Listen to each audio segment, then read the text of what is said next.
Welcome to the first Vocab Reset for Women of the Way.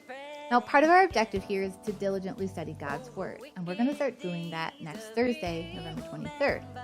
But I thought, before we just dig in and start with our first topical study, we should start here with Vocab Reset.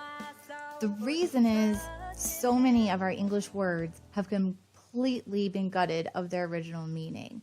We've found this here at Pursuit of Character in our own study of God's Word. And actually, in part of our readings, A.W. Tozer, who lived and preached back in the 40s and 50s and early 60s, said that in his experience, this started happening, 50 years before his time. So it's been happening a long time. In order for us to really understand God's Word, we need to go back and look at what do these words actually mean. So we're going to introduce you to a resource, Webster's 1828 Dictionary, that will help us to make sure we really know and understand the meaning of the English words.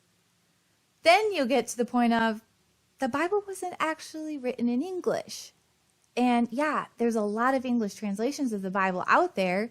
A lot of them are good and accurate and reliable, but there's always going to be something lost in translation. There's not always going to be the perfect English word to match the underlying Greek or Hebrew word.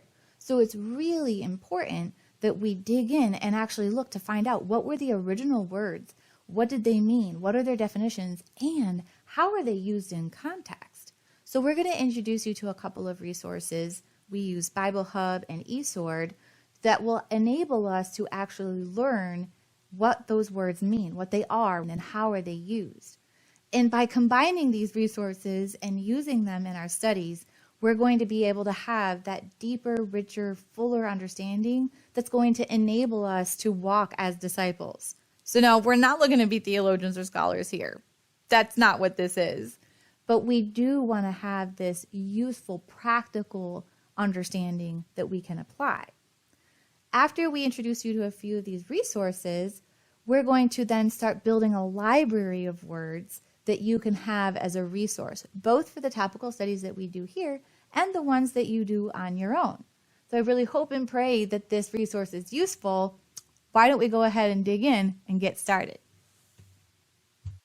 All I want is your will.